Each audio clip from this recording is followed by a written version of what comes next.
like the kind of sound meant to wake a man up faster than any alarm clock. I was already awake though.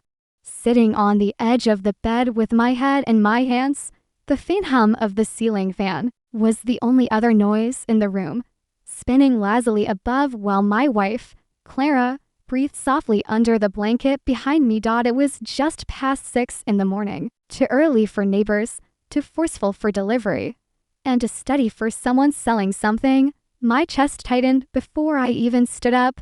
I padded barefoot across the floor, the wood cool against my soles, and opened the door to officers. Stood there, their uniforms were neatly pressed, eyes unreadable in the dim glow of the porch light I hadn't turned off last night. One of them, a tall man with a heavy jaw, held a small notepad. "Mr. Reynolds?" he asked. "Yes," I said, voice scratchy. "I'm sorry to inform you." He glanced down at the page like he needed the words to be sure. "Your wife, Claire Reynolds, was pronounced dead in a car accident at approximately 5 a.m. The words barely reached me. I blinked, waiting for him to correct himself. I turned slightly, enough to see the lump under the blanket where Claire still slept. Her dark hair spilled across the pillow in a loose braid she always wore to bed. I faced them again. "That's not possible." The shorter officer, a woman with tired eyes, shifted uncomfortably. "Sir, we understand this is difficult, but we have confirmed identification." I let out something between a laugh and a choke. "No, you don't. She's right here, sleeping." The man frowned. Without waiting for permission, I stepped aside and motioned toward the bedroom. They followed, hesitant, like maybe I'd lost my mind.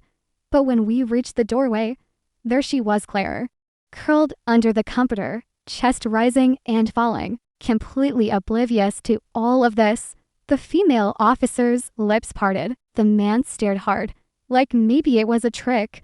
"You see?" I whispered. My own heart was hammering so loud it felt like it might wake her. "That's my wife, alive." For a long beat, no one spoke. The first fracture, they left me standing in the living room with a business card and an apology that sounded more like confusion than regret. They said they'd look into it and get back in touch. But their words stuck. They hadn't come here and certain. They hadn't said. Maybe they had said she was pronounced dead, identified, locked, entered into whatever system carried the weight of finality. And yet Claire stirred awake not 20 minutes later, rubbing her eyes and mumbling about coffee. I watched her pat into the kitchen, barefoot like me, completely unaware that to strangers had just declared her gone from the world. "Morning," she said, flicking on the coffee maker. "Morning," I answered, staring too long. "What?" She laughed a little, self-conscious. "Do I look that bad?" I shook my head quickly. No, you look fine." She narrowed her eyes, but didn't press. That was clear. She pushed when she thought I was hiding something from her. But first thing in the morning, she let me be. I sat at the kitchen table, gripping the edge until my knuckles whitened. As the machine sputtered and filled the room with the sharp smell of brewing coffee, how could two officers show up at my door with official certainty and tell me she was dead when she was right here making coffee? A name on the card they left was face up on the table. Officer David Klene, Precinct 12, and number written in blue ink at the bottom. I turned it over again and again, the paper softening at the edges from the sweat on my fingers. Clara slid a mug across to me. "You're awfully quiet this morning." I stared at the steam rising. "Couldn't sleep." "That's not new," she said gently. "Nightmares again?" I nodded. Though this wasn't a nightmare. "Nightmares fade when the sun comes up. Drink," she said, pressing my hand toward the mug. I did, and it burned the roof of my mouth, grounding me in a way nothing else could. She leaned against the counter, arms crossed, watching me. "You sure you're okay?" I opened my mouth to tell her, to say the words out loud. "But how do you look at your wife and say the police just told me you died an hour ago?" So I swallowed them. "Yeah. Just tired." The drive to work, the world outside didn't care. Cars still lined the streets. Kids still waited for buses. Sprinklers still ticked across manicured lawns. Clara kissed me on the cheek before I left. Her lips were warm, soft, and undeniably real. See you tonight? Yeah, I said, my voice cracked on the drive. I replayed it all in my head. The knock, the words, the look on their faces when they saw her. They weren't lying. They weren't messing with me. They had believed it, which meant someone out there had been found, dead, and called Claire Reynolds. The call back beat 10 a.m. I couldn't take it anymore. I closed my office door, pulled out the card, and dialed the number scribbled at the bottom. It rang twice before Klene answered. Detective Klene. Yeah, this is Daniel Reynolds. You and your partner came to my house this morning. A pause, papers shuffled. Yes, Mr. Reynolds. You told me my wife was dead. My voice rose on the last word, cracking sharp. But she's not. She's alive. She's at home. So what the hell was that? Silence? Then a measured tone. Mr. Reynolds, we need you to come down to the station. Why? Because someone carrying your wife's identification was killed this morning, and we need to know why she had it. My grip tightened on the phone. My pulse hammered. What do you mean, had it? She had your wife's driver's license, her name, her photo. I couldn't breathe. Mr. Reynolds, Klene continued, please come down. We'll explain everything we can. But right now, we need to talk face to face. The lie I told Claire I had to stay late at work. She frowned. She always hated when I did that, but she didn't question it. If I told her the truth, she would have wanted to come with me. And I couldn't picture the look on her face when someone told her a dead woman was carrying her ID. So I lied. For the first time in our marriage, I looked my wife in the eye and lied. And as I drove toward the station, her image stayed with me alive, warm. Sipping coffee and the words looped in my head. Police said my wife died an hour ago, but she was sleeping in our bed. Who was this woman? The lobby of Precinct 12 smelled faintly of disinfectant and old coffee. A man was arguing with the desk sergeant about a parking ticket. His voice sharp and desperate, but it all blurred into background noise. My palms were damp as I gave my name, and within minutes, Detective Klene appeared from a side hallway. He was taller than I remembered. Maybe because the station lighting made his shoulders look broader. His partner, the woman from this morning, wasn't with him, Mr. Reynolds. He said, his voice clipped, but not unkind. Come with me. I followed him down a corridor lined with bulletin boards and half-lit posters. The hum of fluorescent lights buzzed overhead. My shoes squeaked once on the polished floor, and I hated how loud it sounded. We stopped at a small interview room, no two-way mirror, just a cramped space with a table, 2 chairs, and a dull overhead light. Sit, Klene said, shutting the door behind us. I lowered myself into the chair, gripping my knees to hide the tremor in my hands. The photographer slid a manila folder across the table. Before we talk, I need you to understand the situation. The folder was thick to thick. I hesitated, then opened it. Photographs. Black and white printouts. Grainy but clear enough. A wrecked sedan, front end crushed against a concrete barrier. Airbags deflated like exhausted lungs.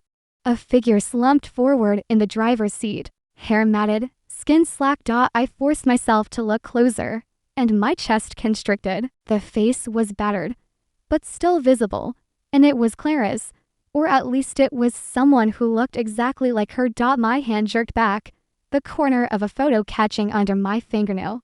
That's not. My throat closed. That's not my wife. Klene didn't flinch. You're certain? She's at home? My voice cracked. She's alive. I kissed her goodbye this morning. He leaned forward, folding his hands. Then you understand why we're concerned. This woman had identification in the name of Claire Reynolds. Same photo as your wife's license. Same address. Same everything. I pressed my palms against my eyes, like darkness could make it vanish. It's a mistake. It has to be. Klene's voice softened, just slightly. Do you know anyone who would have access to your wife's ID? No, she keeps it in her wallet. She never loses it.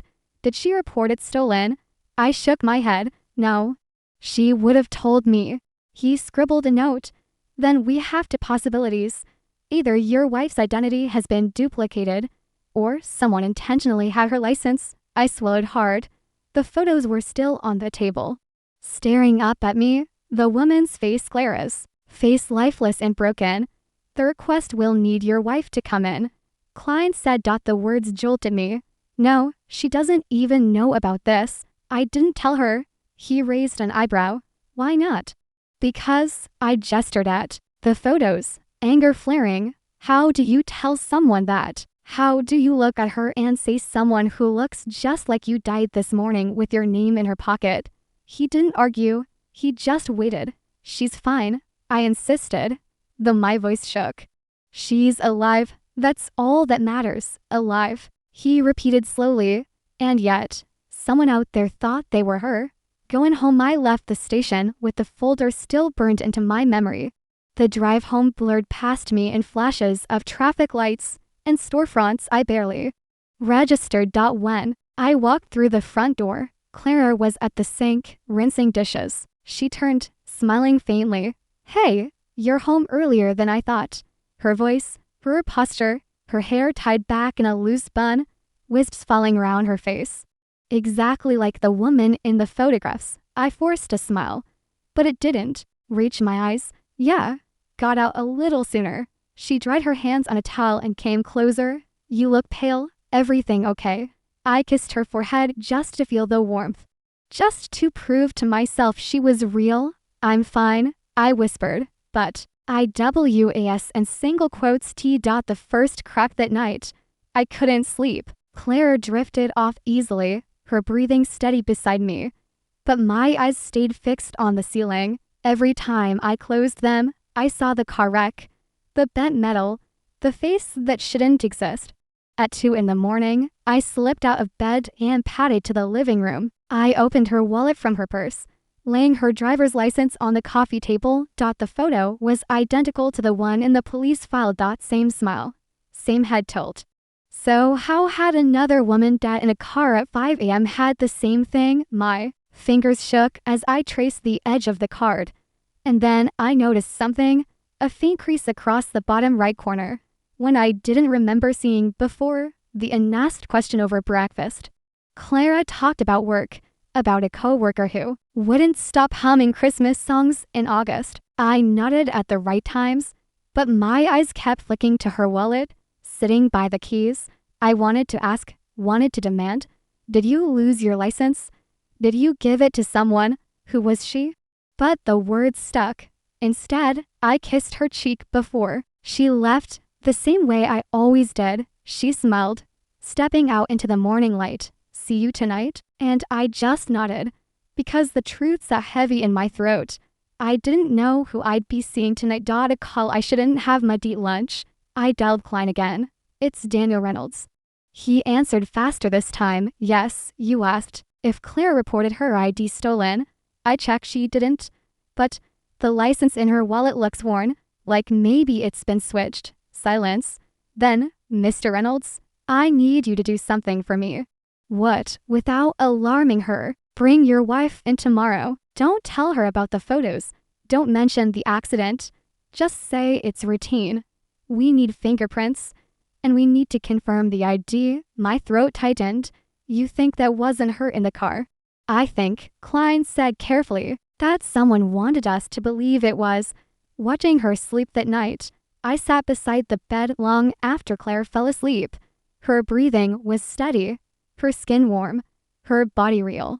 And yet the images in my mind wouldn't fade. The wreck, the photographs, the identical face. At one point, she stirred and rolled toward me, her hand brushing my arm. You're not sleeping again, she mumbled. I will, I whispered. Her hand lingered, then fell back to her side. I stared at her profile in the dim light, my chest tight with something I couldn't name, because for the first time in my marriage, I wasn't entirely sure who I was looking at. The waiting room at Precinct 12 was colder than it needed to be, the kind of institutional chill that crept into your bones and made every seat feel temporary. Claire sat next to me, flipping absently through a weeks-old magazine. She hadn't asked many questions when I told her they needed her for quick verification thing. Still, she shot me a look every few minutes, like she knew I wasn't telling the whole truth. Why exactly am I here? She asked finally, her voice low enough not to carry. I rubbed my palms on my jeans. Routine? I lied again. Just paperwork. Something about renewing ID records. Her brow furrowed. But she didn't push further. That was clear. She gave you the rope first. Only tugging when you tied too many knots in it. Detective Klene appeared from the hallway. His expression carefully neutral. Mrs. Reynolds, Mr. Reynolds, thank you for coming in. Clara stood, smoothing her blouse. This won't take long, right? I have work at 10. Shouldn't, he said, leading. U.S. down the hall. The fingerprints room was small, sterile, lined with filing cabinets. A fingerprint scanner sat on the desk. Just place your hand here. One at a time, Klene instructed. Clara did as told. Her expression a mix of boredom and faint irritation.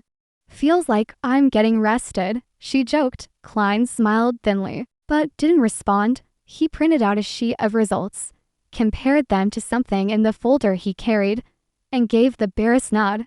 Thank you, he said. That's all we need for now. That's it? Claire asked, surprised. That's it? She looked at me, eyebrows raised. Told you it was pointless. I forced a smile. Better safe than sorry. Klene's eyes flicked to me briefly, as though he wanted to say more. I couldn't. When Claire stepped out to use the restroom before we left. Klene leaned close. Her prints match your wife's, he murmured, completely. She's who she says she is. A rush of relief hit me. But it didn't last long. So who was the woman in the car? I asked. He shook his head. We don't know. No fingerprints in the system. No dental records yet. But the resemblance, he paused. It's uncanny. Like a twin. I blinked. She doesn't have a twin. Not officially. His voice was careful. Mr. Reynolds, I need you to keep an eye on your wife. If she notices anything unusual, strange calls, people following her, you contact me immediately. Before I could respond, the restroom door creaked open and Clara reappeared.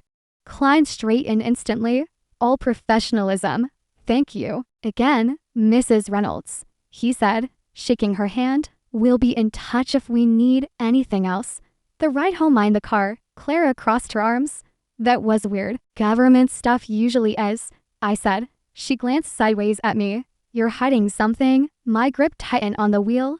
I'm not. She didn't argue. But the silence between us stretched heavy all the way home. The photograph on my desk that night. While Clara showered, I pulled the folder from my bag again. I wasn't supposed to have it. But Klene had left the room earlier and I'd snapped a quick photo of one of the crime scene prints with my phone. I zoomed in now, studying the woman's face. The resemblance was more than uncanny. It was exact. The angle of her jaw, the shape of her eyes, the faint scar above her eyebrow that Clara had gotten from falling off her bike when she was 12. My stomach lurched. How could someone else have that scar? Clara's questions later. As we climbed into bed, Clara turned to me. Dan, what's going on? I froze. What do you mean? You've been acting strange, quiet, jumpy, and don't tell me it's work. Because I know your work stress. This is different. I swallowed hard. It's nothing you need to worry about. Her eyes searched mine. Don't do that. Don't shut me out. I wanted to tell her. God, I wanted to. But how do you tell your wife that another woman who looked exactly like her down to the scar was dead in a wrecked car at dawn? So I did the worst thing possible. I kissed her forehead and whispered, I promise, everything's fine. Her body softened slightly, but I could feel her doubt lingering in the air between us. The man outside 2 days later, I saw him. I was pulling into our driveway when I noticed a man leaning against a sedan across the street. Sunglasses, ball cap, pretending to check his phone. But his eyes lifted toward our house every few seconds. I sat in the car longer than I should have, watching him. Finally, I got out, slamming the door louder than necessary. He didn't flinch, didn't move, just slid into his car and drove away. When I told Clara, she brushed it off, probably a real Half the houses on this street are for sale. But something in my gut twisted. The call in the night, it was nearly midnight when the phone rang. Not my cell, the landline we rarely used. I picked up groggily. Hello? Static at first. Then a voice, low and rushed. She's not who you think she is. My chest clenched. Who is this? Click. The line went dead. I stared at the receiver in my hand, the dial tone humming in my ear, and felt the ground under me shift. The question I couldn't avoid the next morning. Clara found me at the kitchen table, staring at the phone. You didn't sleep again, she said softly. I looked at her, my wife, alive, breathing, making coffee, and the words escaped before I could stop them. Clara, is there something you haven't told me? Her hand froze on the coffee pot. What do you mean? I mean, my throat tightened. Do you have a sister? Her eyes flickered, just for a second. Then she smiled, but it didn't reach her eyes. No, she said. Of course not. But I'd seen that flicker, and it told me more than her words ever could. Clara's denial lingered in the air like smoke that refused to clear. No, she'd said, with that too quick smile. But I'd seen her eyes before the mask slipped on. A flicker, barely a heartbeat long, of something between recognition and fear. I carried that look with me through the entire day. At work, my colleagues droned about deadlines, but every voice blurred into static. I kept replaying the way she froze when I asked if she had a sister. By the time I drove home, my palms were sweating on the steering wheel, the locked drawer. That evening, after Claire went to bed, I wandered into the office we rarely used. Her desk sat against the far wall, neat as always. Clara was meticulous, stacks of bills, a row of labeled folders, not a paperclip out of place. But the bottom drawer had a tiny lock on it. I'd noticed it before, years ago, but never thought much of it. Everyone deserves a little privacy, except now, with a dead woman carrying her name lying in the morgue, privacy felt more like a wall. I crouched down, testing the handle. Firmed up, my chest tightened. I knew I shouldn't. But the image of that wrecked car flashed again in my mind, and my hand moved before I could stop it. A thin screwdriver from the junk drawer. A quiet twist. The soft click of a lock giving way. Inside, a stack of envelopes tied together with twine. I pulled them out carefully, my fingers trembling. The letters, they weren't bills. They weren't anything ordinary. They were letters handwritten, addressed to Clara, but the return address was unfamiliar. A P.O. box to towns over. The top one had a postmark from 3 years ago.